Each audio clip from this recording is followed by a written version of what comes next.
le manga évoluait en même temps que moi. Et moi, tout ce qui est après intrigue politique, ça m'a beaucoup intéressée. Et donc, forcément, le manga s'est complexifié en même temps que moi, j'ai acquis des bagages pour pouvoir le lire et l'apprécier. Et on le voit, moi, mon personnage préféré dans l'Attaque des Titans, c'est Reiner. Reiner Brown, c'est le soldat qui ne veut pas se battre. Et justement, enfin, ce personnage, je trouve qu'il a un traitement du trauma qui est vraiment magnifique. C'est celui qui ne veut pas faire de guerre, il a fait toutes les guerres du manga. Casse Départ, l'émission trait d'union entre la pop culture et la connaissance de soi. Bonjour tout le monde. Salut. Salut. Bonjour.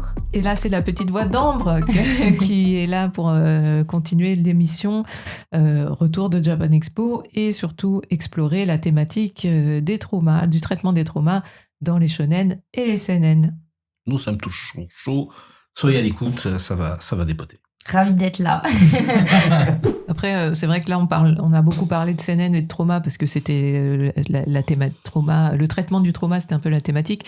Mais rappelons quand même que tous les seinen ne parlent pas de trauma et tous les seinen ne sont pas déprimants ou dépressifs. Donc, c'est très vaste. Ouais, pour aller dans ton sens, c'est ce que tu parlais tout à l'heure avec l'autre au lézard noir qui est très chelou. Ah oui, mauvais air. Ah non, Hira Yasumi de Keigo Shinzo. Et il y avait un truc qui m'avait un peu choqué, mais dans le bon sens, dans tous les sens du terme, quoi. Quand Vinland Saga est revenu en anime, donc il y a eu la re-hype sur Vinland Saga. Alors juste Sanctuary, c'est chez Glénat. Pour ceux qui ne le savent pas, je reviens juste. Il n'a pas eu deux éditions. Il y a une réédition. Une réédition chez Glénat. D'accord, ok, une réédition chez Glénat. Et donc pour Vinland Saga, c'est chez Kurokawa. Donc il y a eu un gros boom sur Vinland Saga. Et donc les gens, la première saison, entre guillemets, c'est de la baston. Donc c'est de la vengeance, etc. Et la seconde saison, il arrête la baston. Il est juste... esclave, mais il vit sa vie tranquille, etc. Et là, il y a plein de gens qui ont fait « J'arrête de regarder Vinland Saga ». Plein de jeunes ont dit « Mais non, il y a pas de baston. Le gars, ok, il est esclave, il fait des chants. Il se rebelle pas. Il se bat plus. Et donc, il y a plein de gens qui ont arrêté. Et en termes de vente, Vinland Saga est retombé. Parce que... Alors, ça c'est... En France ou au Japon aussi. En France. Ah, en France, d'accord. En tout cas, je connais que les chiffres français.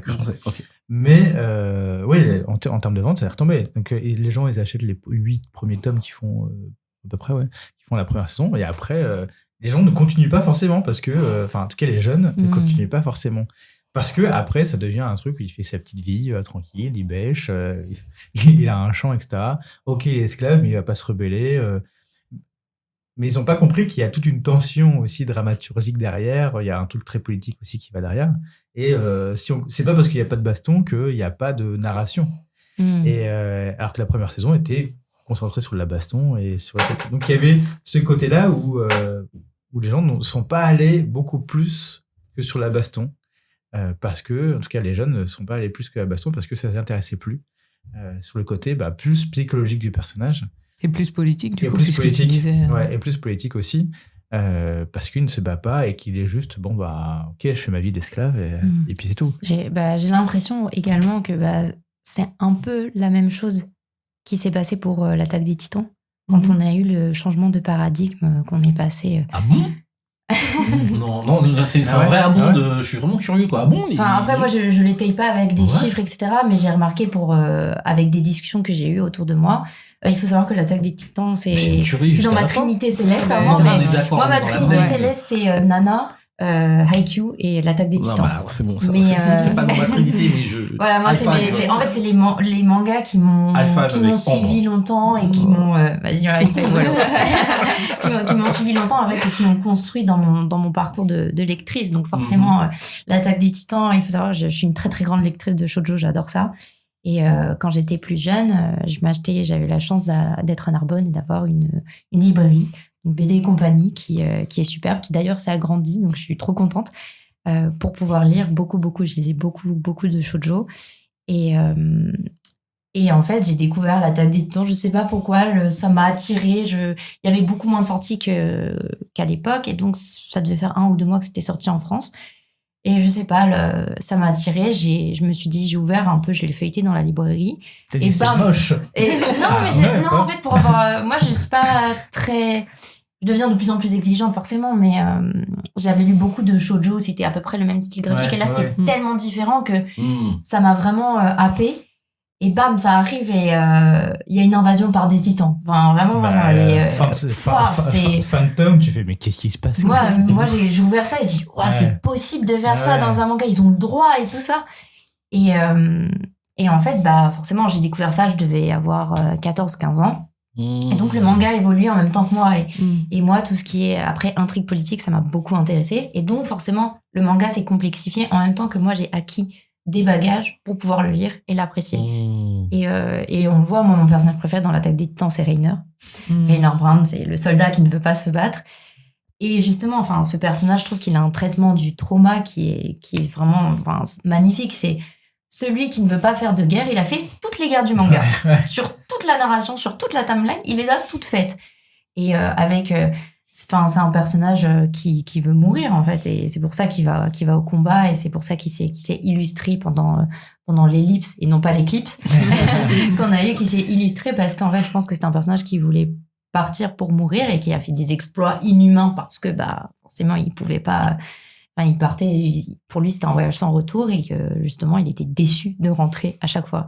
Et je trouve que Isayama, il en a fait, il en a fait un très, très beau traitement. C'est pour ça, c'est mon personnage. C'est un personnage qui m'a beaucoup marqué, qui, c'était un peu compliqué au niveau de la trahison au début, mais voilà, je pense qu'il y a eu un changement de paradigme qui a pas plu à tout le monde. Tout comme il y a eu pour Vinland Saga, même si je pense que Vinland Saga, ça a été un peu plus violent, ce changement et ce désintérêt qu'il y a eu. Parce que je pense que l'Attaque des Titans, il y avait quand même 3 saisons avant le changement de paradigme qui a fait que les gens sont quand même... Sachant que dans l'anime, le côté politique, il est très minime par rapport au manga. Oui.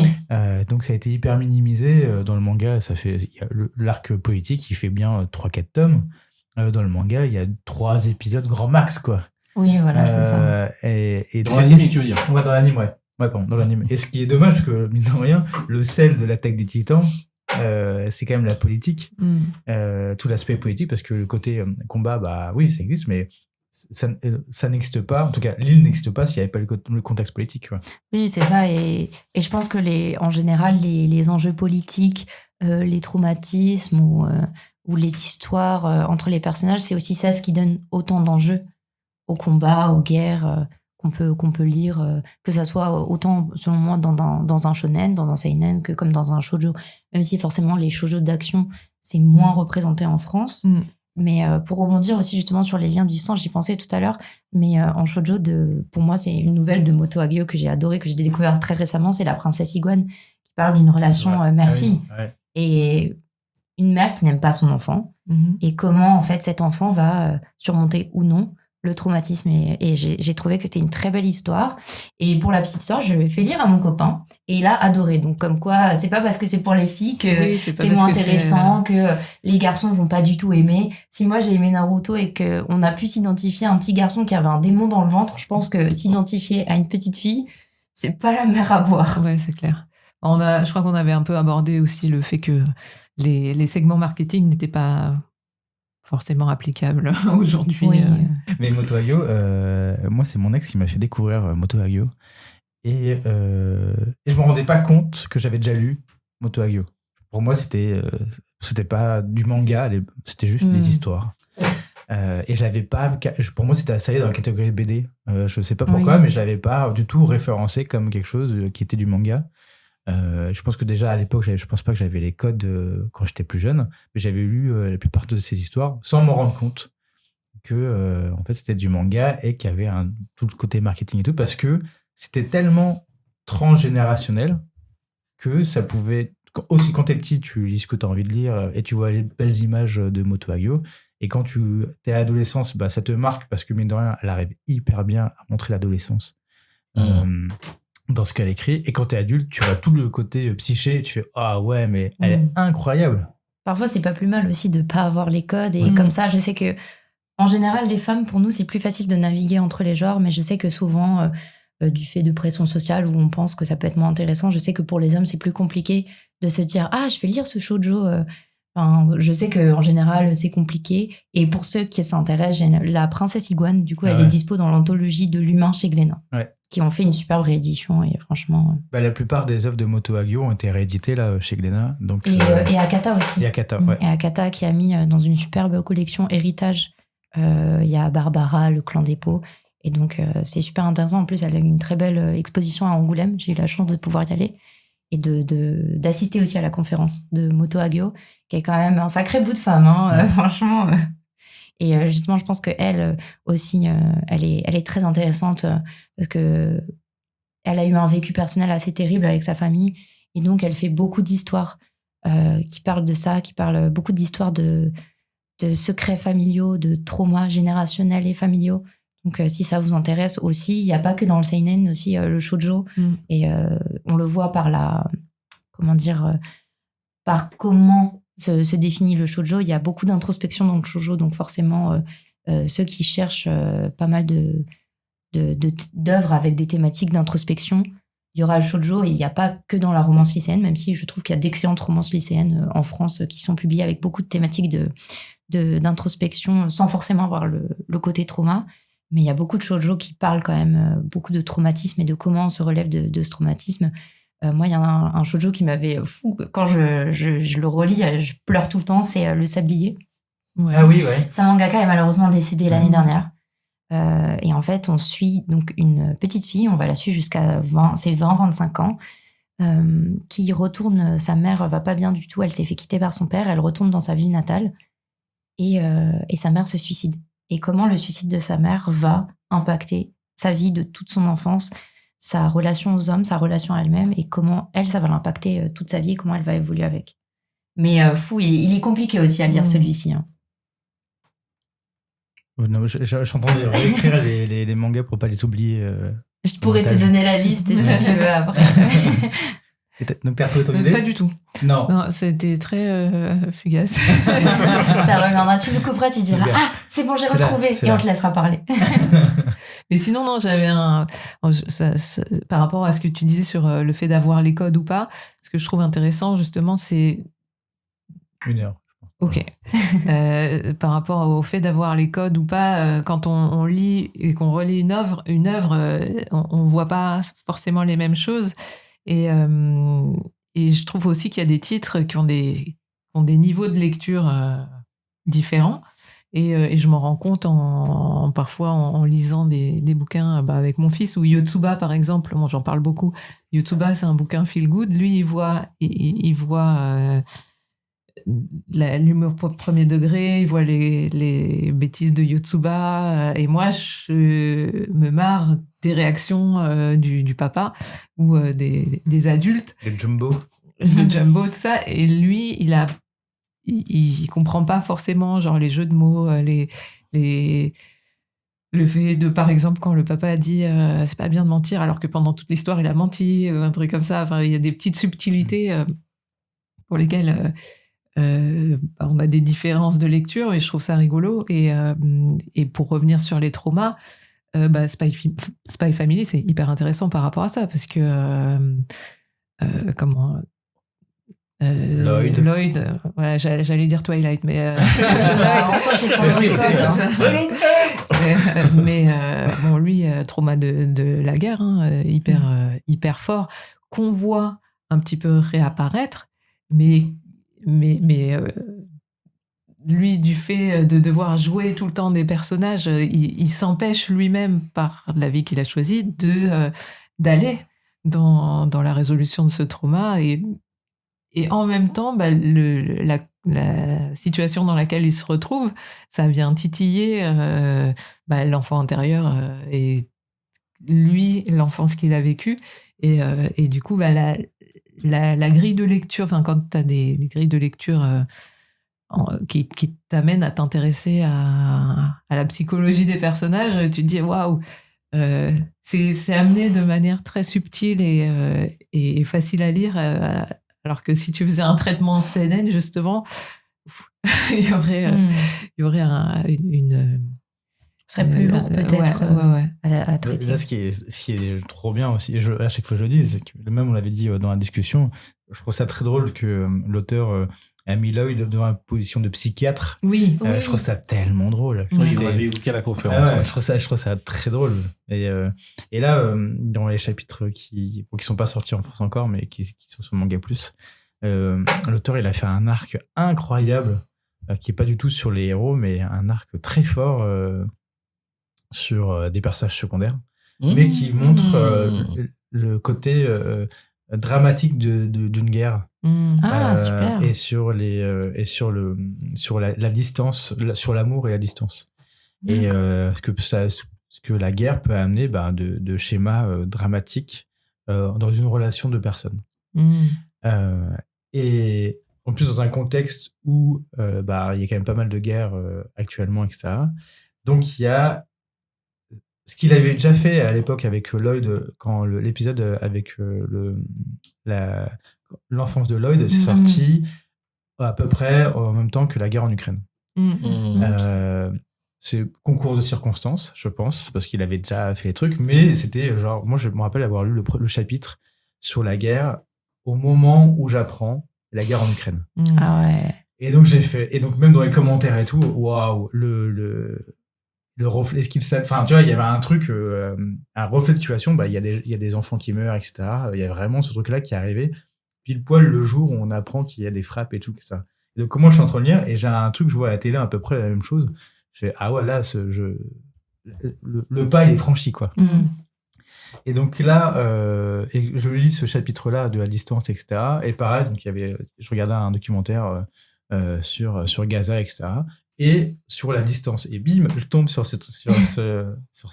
Et je fais, ce qui est intéressant, c'est que par le prisme de l'illustration, etc., l'auteur, même par son humour, etc., arrive à nous mettre des moments hyper poignants pour dire que les guerres n'apportent pas du tout de bonnes choses. Et ce que ça fait sur la relation entre les gens. Et c'est pour ça que Spy Family, je trouve qu'il réussit vraiment son tour de force. Ouais. Entre l'alternance entre humour, dramaturgie et et narration classique, quoi. Enfin, même pas, il n'y a pas trop de narration classique en fait sur Spy, mais il arrive vraiment à faire ce tour de force sur ok, même si c'est pas sur les personnages, voici le contexte qui existe et accrochez-vous à ce contexte parce que c'est ce contexte-là qui fait vraiment toute l'histoire de Spy Family. Et je trouve ça hyper impressionnant sur les liens qui tissent. Enfin, je trouve très fort cet auteur. Ouais. Et il y a une espèce de légèreté dans la narration, dans les gags. Moi, j'ai commencé à regarder l'animé, même si j'ai déjà lu le manga. Mais ça me fait marrer, en fait.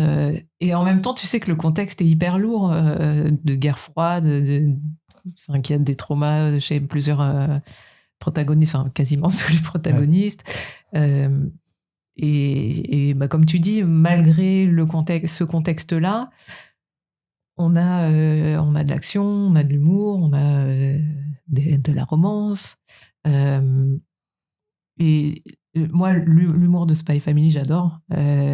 Et en même temps, on n'oublie pas le contexte et on n'oublie pas la gravité de certains événements. Donc, je te rejoins complètement sur le côté magistral de l'œuvre. Justement, pour revenir à la remarque du coup de Samuel, est-ce que aussi les shonen, ça pourrait pas permettre de préparer en fait donc la cible éditoriale, même si forcément on n'est pas dans la cible éditoriale et on lit des shonen et on prend beaucoup de plaisir à les lire, mais est-ce que ça permet pas de préparer, notamment via par exemple Spy Family dont on vient de parler, la catégorie éditoriale visée, c'est-à-dire jeune personne à peu près, on va dire à partir de 11 ans, à justement avoir des bagages pour mieux comprendre, mieux apprécier les seinen ou mieux relire des shonen, montrer que justement il peut y avoir des traumas, des choses très dures qui se passent, tout en ayant le côté de la romance, de l'humour, pour justement nuancer le propos. Et même si du coup dans le shonen, le traitement du trauma, ce n'est peut-être pas on va dire l'objectif, l'objectif et la priorité, pour mieux donner des bagages et des clés de compréhension pour plus tard. Ouais, mais je suis tout à fait d'accord avec toi. Moi, j'ai eu ça avec Dragon Ball. Et c'est marrant parce que quand tu disais ça en même temps, je revoyais un tokusatsu, je revoyais la mort de, je crois, c'est dans Bioman, c'est Force Verte ou Force Jaune, je sais plus, c'est un des personnages qui meurt à l'époque. C'est la première fois que je voyais dans un toku un personnage mourir. Et Un gentil qui meurt. Ouais, en fait, c'est ça, c'est-à-dire que là, pour le coup, j'ai l'impression de dire, les Japonais abordent plus pour un public jeune cette question de la mort où, tiens, il y a un personnage qui était bien, lui, il va mourir. Et dans Dragon Ball, la première fois où j'ai vu ça, mais surtout dans l'animé, c'était la mort de Krillin, en fait. Ça a été... comment Krillin, c'est possible. Voilà, c'est ça, c'est possible. Attends, mais je l'aime bien, lui, et tout. C'est possible. Et du coup, dans ce que tu dis par rapport à la préparation, je pense que ça joue, même si oui, c'est un dessin animé. Moi, je suis reparti, j'étais en larmes, j'étais mince. Mais il y a une étude qui a prouvé qu'en fait, on s'attache aux personnes fictionnelles aussi fort qu'à des personnes réelles. Voilà. Quand on suit pendant des années, c'est une étude qui est sortie récemment. C'était France Inter qui en avait parlé et qui prouve que l'attachement aux personnages fictionnels est aussi fort que l'attachement à des personnages réels. Et du coup, avec DB, moi, effectivement, j'ai eu ça. Ouais, effectivement, ça prépare. Alors, c'était curieux quand même, parce que tu dis, mince, c'est un dessin animé. mais, ouais, je pense que ça m'a préparé. Dans les cas où je les ai vécus plus tard, perte d'amis proches ou de gens proches, je ne repensais pas forcément à la mort de Krillin, mais bon, le corps était peut-être déjà préparé à cette situation-là, la fatalité, et même quand on sait qu'on va tous y passer, on s'y prépare pas plus que ça, quoi. Même quand ça arrive, on a en général pas mal de tristesse et l'effet de choc émotionnel qui est là. Et en même temps, alors, je dirais ça beaucoup plus tard maintenant quand j'y repense, parce que tu le dis, je me dis, mine de rien, ça a dû quand même me préparer. Oui, parce que tu l'as déjà un peu vécu, excuse-moi, je pense que c'est ça. Ouais, moi, je sais pas trop si le shonen prépare au seinen, en tout cas dans la compréhension de la lecture, etc. Parce que, après, peut-être que de mon vécu, moi, je suis passé vraiment par la BD aussi. Et dans la BD, vu qu'il n'y a pas trop de distinction, en tout cas à l'époque, il n'y en avait pas trop, il y en a un petit peu, mais moi, je me rappelle d'avoir lu des Spirou hyper traumatiques, quoi. Oui. Où la guerre est quand même présente, il y a leur aventure et tout, mais il y a une certaine horreur de la guerre. Dans les Lucky Luke, t'as une certaine odeur, t'as toujours un peu de violence, quoi. Bon, Astérix, t'as cette violence-là, mais elle est moins. Dans Lucky Luke, t'as quand même des gens qui meurent par balle, quoi. Ça, c'est les Américains aussi. Mais donc, il y a quand même un truc hyper chelou où tu lis quand t'es petit. Et moi, une de mes lectures plus traumatiques en BD, c'est Billy the Cat. Billy the Cat, j'en ai déjà parlé, je pense, dans une des émissions. Billy the Cat, c'est l'histoire d'un petit qui meurt et son âme va dans un chat. Et vu qu'il a fait tellement de méchanceté qu'il est réincarné dans un chat, mais ses parents sont toujours là, ils sont toujours vivants, quoi.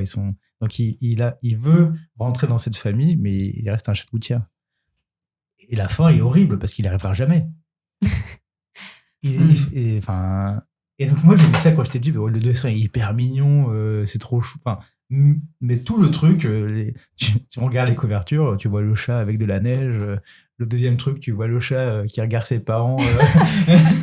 Et donc il y a quand même ce truc hyper fort sur j'ai été un petit garçon, j'ai fait des mauvais trucs, je me réincarne et je pourrais faire toutes les actions que je veux. De toute façon, dans tous les cas, il faut que je vive ma vie de chat où j'ai fait trop de conneries, donc il faut que j'apprenne. Et jamais il retrouvera, je spoil, mais jamais il retrouvera ses parents et sa famille, et il redeviendra jamais un petit garçon, quoi. Il vivra sa vie de chat jusqu'à la fin. Et tu lis ça, et j'ai lu ça petit. Et du coup, après, tu mettais la table tous les soirs, tu faisais la vaisselle et tout pour être sûr de pas te réincarner. Quand j'ai lu ça, je me dis, j'étais petit, tu vois, je me dis, ok, on va essayer d'être le plus gentil possible, effectivement. Mais je sais pas si ça m'a préparé à avoir plus conscience des lectures que j'ai, de trucs, mais c'est pareil, j'ai lu Akira quand j'étais petit.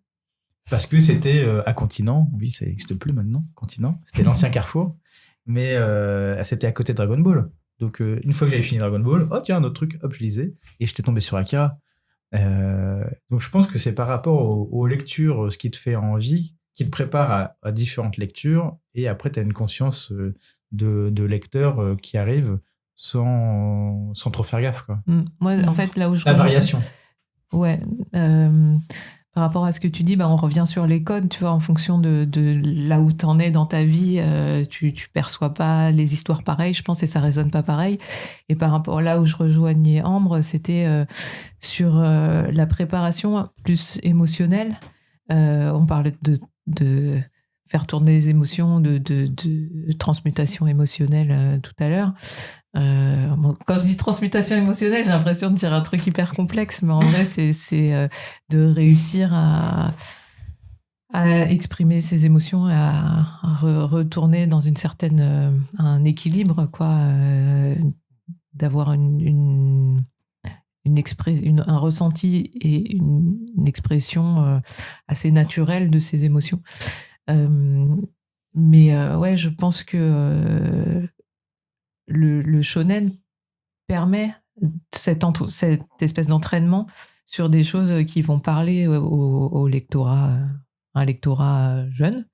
Et une fois que tu as fait cet entraînement-là, sans t'en rendre compte, tu peux arriver à des lectures un peu plus complexes et les comprendre et les comprendre intellectuellement parce que tu as grandi, parce que tu as eu un apprentissage et des observations, mais aussi émotionnellement parce que t'as eu déjà un peu cet entraînement-là. Après, je veux pas non plus faire des généralités parce que c'est beaucoup du cas par cas, nos ressentis et nos vécus. Mais ouais, justement, en réfléchissant à la thématique, c'est quelque chose que je m'étais dit, quoi, le côté préparation après, à la suite. Voilà, ça pour un peu étayer ce que je disais, je pense que c'est... tout comme aujourd'hui, j'ai des shonen que j'adore et qui pourtant, j'ai lu des seinen traumatiques comme Inyo-Asano, comme Bonnie Futun. Et ça m'empêche pas de retourner sur du shonen et d'adorer lire ça. Je pense que c'est juste quand on est plus jeune, on n'a pas le même bagage de vécu, ce qui est normal. Et donc, forcément, on commence tous quelque part et on commence tous par des choses plus ou moins simples. Et ça nous permet, en fait, justement, de hiérarchiser, de poser un petit peu après aussi, ça dépend forcément de nos sensibilités, de nos goûts personnels. Et je pense que le shonen est très bien pour ça.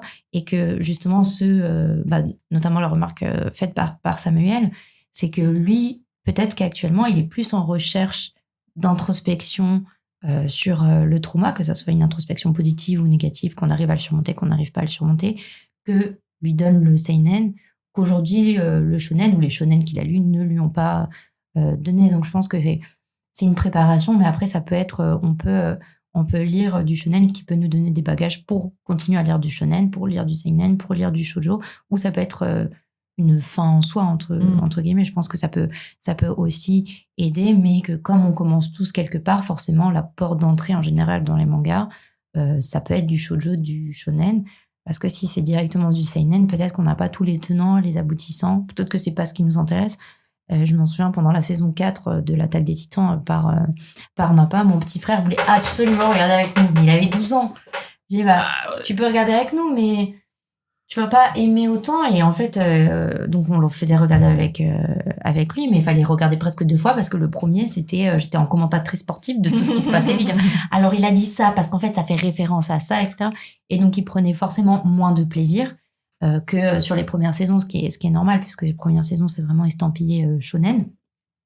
Et donc, je pense que, voilà, peut-être que ça aide on va dire, à générer du vécu par les émotions que ça nous a créées quand on les a lues, pour ensuite complexifier. C'est un mot un peu insultant parce que les enfants ont des émotions, enfin quand on est plus jeune, on a des émotions aussi complexes, mais peut-être rendre, on va dire, moi ce que j'ai beaucoup aimé, c'est chez Kurokawa, Blue Flag, c'est que je l'ai beaucoup aimé, même si pour moi c'était enfoncer des portes ouvertes, entre guillemets, mais il y avait des réflexions qui étaient hyper intéressantes et que moi, j'aurais aimé pouvoir lire et intellectualiser à l'adolescence.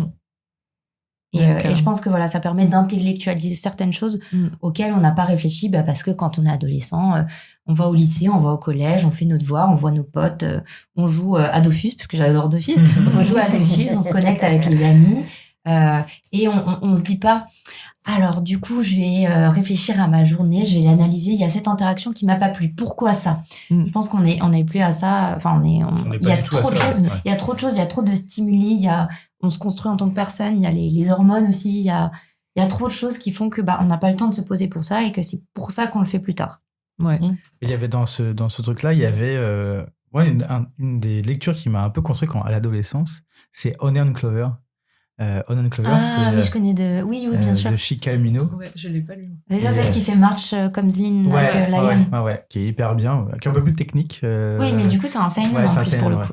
Et sur Onion Clover, c'est plus comme un shoujo. Et il y avait... c'était fin d'adolescence. Je dis 20 ans, on reste toujours ado à 20 ans. Et il y avait ce truc-là où le jeune homme... Il y avait c'est tous des potes, etc. Mais le jeune homme, il sait pas ce qu'il veut. Il sait pas ce qu'il veut faire, etc. Il est en études d'art. En tant que... Il se sent pas dans le truc artiste, mais il est avec ses potes, etc. Et il y a ce côté feel good... Et en même temps, genre, je me pose des questions, je vais me les poser avec mes potes, mais est-ce que je peux en parler aussi à mes potes de mes questions? Et elle a réussi à dépeindre tout ce petit groupe qui se pose pas mal de petites questions sur eux-mêmes. Et en lisant, je fais, ah ouais, ça ressemble vraiment à un groupe de potes. Et ça ressemble vraiment à ce qu'on peut vivre fin d'adolescence, début de vie. T'es un peu à la fac, etc. Tu sais pas encore où t'es, t'as encore un peu les hormones. T'as encore ce truc-là où tu te cherches, je sais pas, et la pression des adultes aussi. Il faut que tu fasses ça, il faut que tu trouves un travail. Et eux, ils sont vraiment dans ce moment-là de vie. J'ai fini le lycée, il faut que j'aille travailler, mais j'ai encore ce temps de battement qui s'appelle la fac, où on peut s'amuser, où on a un peu d'argent aussi. Ouais, c'est la période tampon, c'est la fin de l'adolescence, donc on me prend au sérieux, mais je suis pas encore dans le monde du travail, donc je suis pas totalement un adulte. C'est un peu la période, on sait pas trop, on se cherche, on fait des bêtises, on se gourre, et puis on se dit, je suis jeune, même si c'est pas grave, j'abandonne la fac, je fais une année sabbatique et je reviens, je fais un autre truc. Enfin, c'est vrai que c'est une période assez, où on se construit beaucoup, je trouve. Et je trouvais qu'elle avait bien, Chika Umino avait bien trouvé ça dans Onion Clover, avec les différents personnages que tu vas suivre. Et il y a un héros principal. Et l'anime est trop beau, la musique est géniale. Des petites musiques qui font pleurer aussi. Mais et pareil, tu vois, s'il n'y avait pas de cette classification, pour moi, c'est une lecture classique en manga, quoi. C'est catégorisé en tant que shoujo, mais c'est juste un truc tout public. Ouais. Oh. Quand vous avez parlé de Family Spy, moi je sais que je l'ai évoqué pendant la Spy Family. Je mélange toujours. Je l'avais évoqué pendant la conférence, juste pour faire une analogie avec le fait que je regardais surtout le côté, moi, famille recomposée, qui m'avait beaucoup touché quand je le regardais, parce que c'est vraiment dans l'air du temps, et de voir en exemple que je pouvais donner à des clients ou des gens qui vivent cette situation-là, de fans de manga éventuellement, dire voilà, ça peut être compliqué. Alors j'en parle parce que je sais que c'est des choses que j'ai évité dans mes histoires amoureuses, du fait d'avoir très mal vécu un divorce, notamment celui de mes parents. Et j'avais également évoqué, que je vous dise pas de bêtises pendant la conférence, j'avais pris comme exemple Pluto. Ah oui, c'est vrai. Pluto, et parce qu'en fait, justement, on en parlait, c'est vrai que pour moi, Pluto, en tout cas l'animé, le manga, probablement, même si c'est inspiré de Tezuka, je le vois plus comme un seinen que comme un shonen. Ah ouais, moi aussi. En fait, c'est un seinen. Mais c'est un seinen, c'est vraiment ça, d'accord. Parce que seinen. à un moment donné, je me dis, bon, c'est quoi la frontière? Et je le vivais plus comme ça. Et j'ai eu une remarque. Enfin, on m'a posé une question à la fin concernant qu'est-ce que moi je voyais dans la différence qu'il y avait entre le comics et le manga par rapport au fait que les gens s'attachent plus aux personnages. Et puis, j'ai donné comme exemple Pluto, notamment le premier épisode. Donc, je pense, même si j'ai pas lu les mangas, mais c'est 8 épisodes, 8 mangas, donc en principe. C'est vraiment, pour le coup, j'ai lu le manga il y a quelques années, et dès que c'est sorti, je l'ai regardé, et on faisait, je regardais avec ma cousine, on regardait, c'est vraiment exactement comme dans le manga. C'est storyboardé, pareil, c'est pareil. Donc, je le répète, si vous l'avez pas lu le manga ou si vous n'avez pas vu l'anime, il faut absolument le voir. Et moi, quand je regarde Pluto, il y a la deuxième partie du premier épisode, avec Paul Duncan, son histoire, pour moi, ressemble vraiment à une séquence de séances de thérapie, en fait. C'est que pour moi, ça fonctionne vraiment de la même manière. Et dans le cadre, justement, de la conférence, j'ai pris cet exemple pour ça. C'est-à-dire que Je le disais déjà dans la conférence, mais c'est-à-dire que la façon dont le robot, dont pour le coup il s'appelle North 2, interagit avec Paul Duncan dans son histoire personnelle par rapport au fait qu'il n'arrive pas à retrouver une mélodie ou qu'il est perdu par rapport à quelque chose, les allers-retours qu'il fait, parce qu'il a sa sensibilité en tant que robot, les allers-retours qu'il fait entre l'histoire de Paul Duncan, ses souvenirs, c'est typique pour moi vraiment d'une thérapie où on a ce côté pendulaire, c'est ok, là je vais toucher à quelque chose de profond, même si le robot en plus n'est pas dans cette intention-là, et c'est ça que j'ai trouvé génial, c'est que moi j'ai regardé la structure de leur interaction, je dis mais attends, mais ça fonctionne comme en thérapie, mais c'est génial. Mais c'est pas pensé comme ça. Quand vous regardez, donc les lecteurs, vous n'allez pas voir une séance de thérapie en tant que telle. C'est juste l'analogie que moi j'ai pu voir. Et je trouve qu'elle fonctionne très très bien. Vraiment, je m'en sers comme d'exemple, ou m'en servir d'exemple. Vraiment, c'est dans. Maintenant que je l'ai en tête, j'utiliserai toujours pour préparer les gens. Ah, la thérapie, ouais, est-ce que j'en ai vraiment besoin? Écoute, regarde un peu cet épisode, tu vas voir, c'est pareil. Et c'est-à-dire ce côté pendulaire où le robot, hop, il touche un truc. Paul Duncan, ouais, bon, laisse-moi avec ça. Il s'en va, puis il y revient. Il s'en va, puis il y revient. Et puis, au fur et à mesure, le personnage s'autorise quand même à aller revisiter un peu son passé, toucher ce qui l'a traumatisé. Et puis, baf, là, il arrive à ressortir. Et c'est génial parce qu'à la fin, ils deviennent, ils sont complices. Voilà, je vais pas rentrer trop dans les détails, mais l'un l'autre deviennent complices dans leur interaction. Et pour moi, c'est vraiment typique d'une interaction que j'ai pu voir, enfin en tout cas dans le terme de la thérapie. Cet exemple-là m'est venu comme ça, en tout cas pendant la conférence, à cause de ça.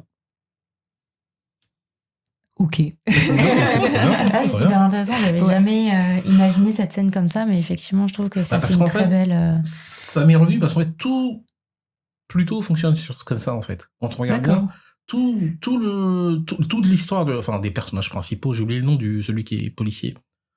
C'est un nom celui qui Heiner, il y a un robot policier qui mène une enquête et quand on regarde bien, il est dans le même process. Il est exactement dans le même process.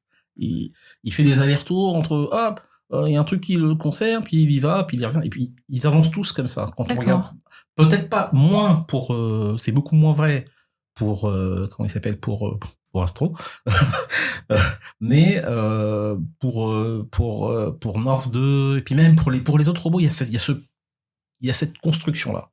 Et moi, ce qui fait que j'ai été extrêmement touché, j'ai eu mal là, enfin à plusieurs endroits dans Pluto, parce que c'est ce que je revoyais, c'est ce que je voyais typiquement. Je dis mais attends, c'est superbement construit, mais comme une séance de thérapie. Je dis mais c'est normal. Et pour moi, je me suis dit c'est normal que ça parle aux gens. C'est normal que la projection est automatique et c'est normal qu'à la fin de ça, certaines personnes, éventuellement, c'est comme ça que je l'ai dit dans la conférence, si vous avez des souvenirs qui vous embêtent un peu, regardez, ça fonctionne pareil.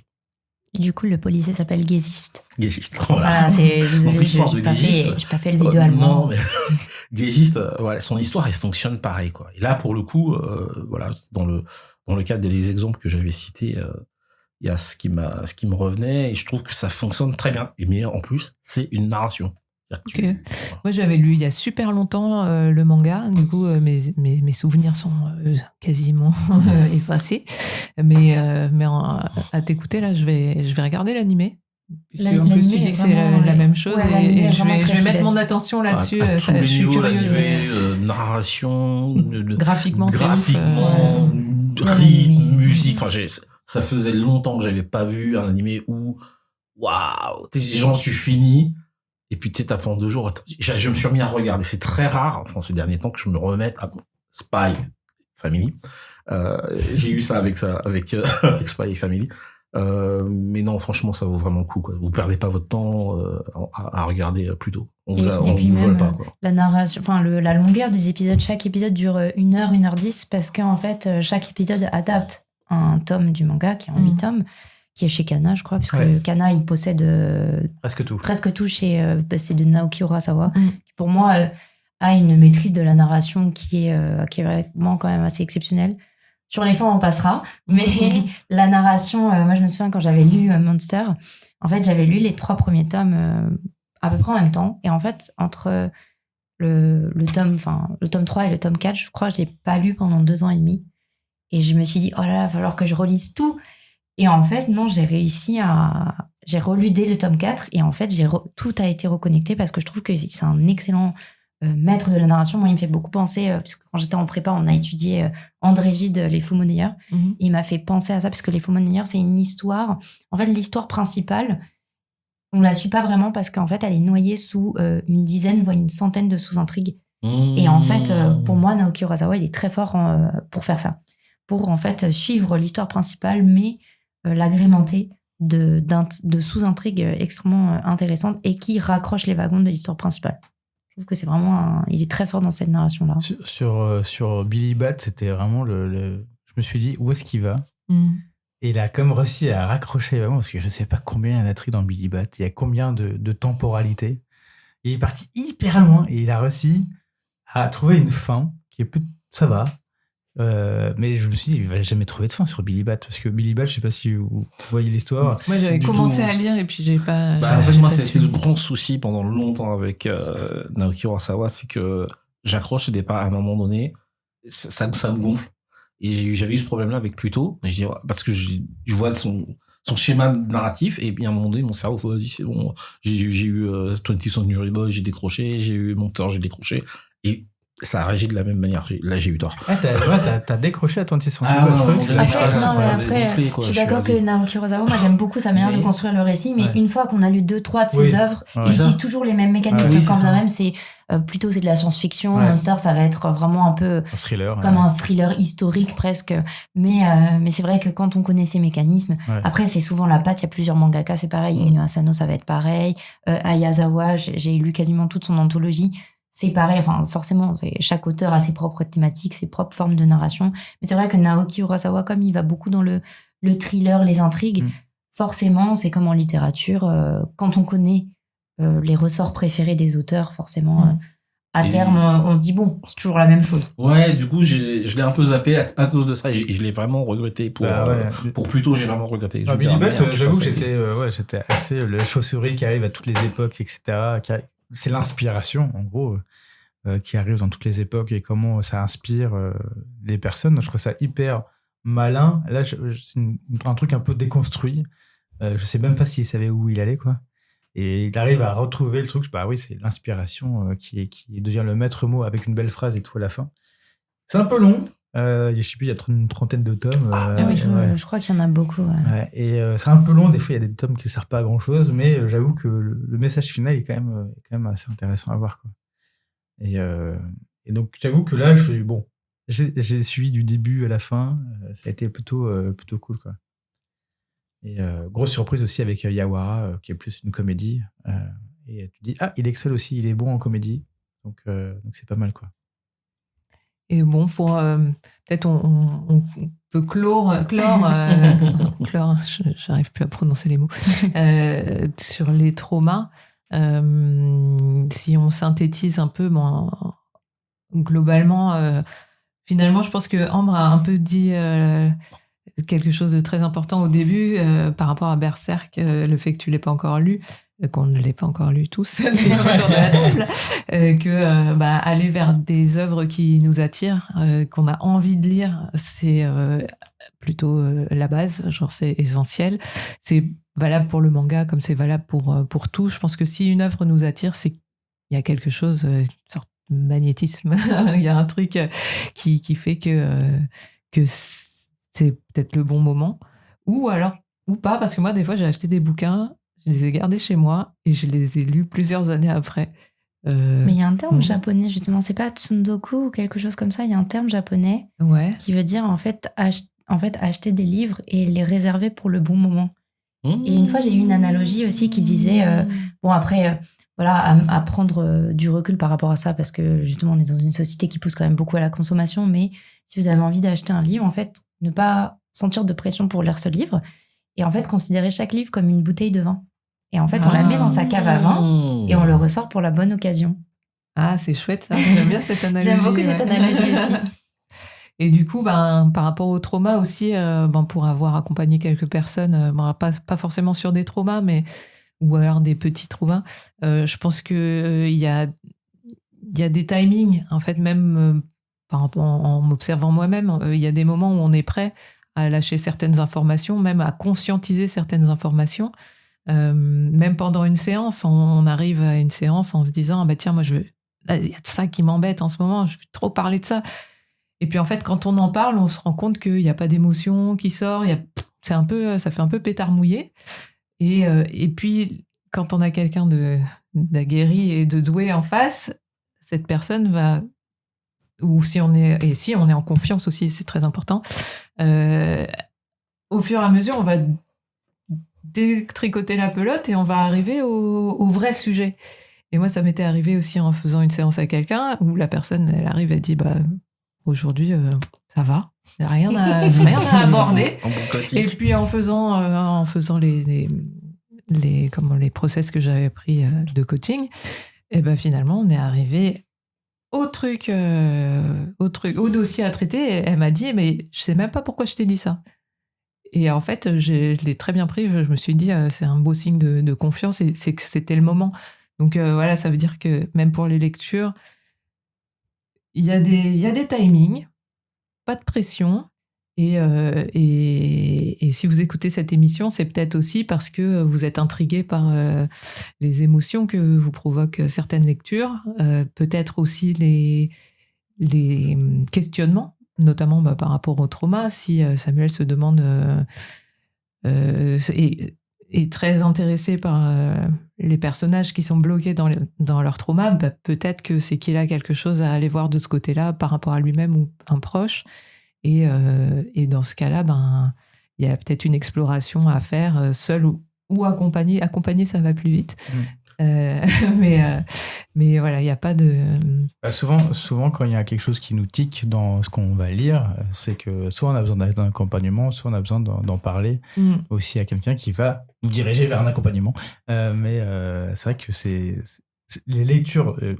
Là, on part vraiment sur le manga, mais c'est vrai que le manga est assez fort sur ça, sur pointer du doigt un truc qui ne va pas et qui va faire ressortir quelque chose chez nous. Et quand il y a un truc qui est comme ça, souvent, en parler à son entourage, ça fait toujours du bien. De savoir si les autres ressentent ou pas aussi ça, et de partager justement ces moments de lecture. Et comme tu l'as dit, se faire accompagner si effectivement il y a quelque chose qui nécessite l'accompagnement, quoi. Une émotion trop lourde à digérer ou qu'on comprend pas, parce que des fois je pense que quand il y a quelque chose qui résonne très fort et que par exemple on va être plongé pendant plusieurs heures, voire plusieurs jours, voire plus longtemps encore dans une émotion qui ne part pas, donc on n'arrive pas à transmuter, pour reprendre encore le mot qui revient beaucoup aujourd'hui, c'est qu'il y a quelque chose de plus profond qui n'arrive pas à remonter à la conscience, à démêler et peut-être à exprimer, à explorer. Donc, c'est peut-être aussi le bon timing. Bon, merci à tous pour cet échange très riche encore et qui m'a donné envie de lire plein de mangas. Faudrait que je note la petite liste avant d'oublier. C'est noté, là. Merci à Ambre pour son partage. Merci beaucoup de l'invitation, ça me fait très plaisir. Toujours au cas Coco au bar karaoké Coquet Coco 41 rue Sainte-Anne. Dans le premier. Et pour la petite histoire, Coquet Coco en japonais, c'est l'onomatopée de Cocorico. C'est pour ça que ça s'appelle ainsi. Et merci aux auditeurs. N'oubliez pas que vous pouvez nous suivre sur Instagram, sur toutes les plateformes de podcast, d'écoute. Même YouTube. YouTube.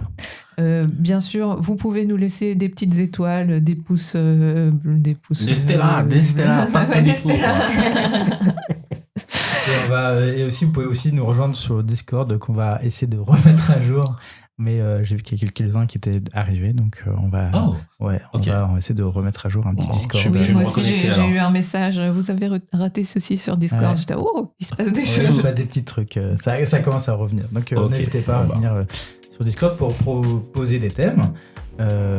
Si vous voulez aussi intervenir, proposer des lieux pour si vous voulez faire des lives. Donc on est toujours friand de tout ça, quoi.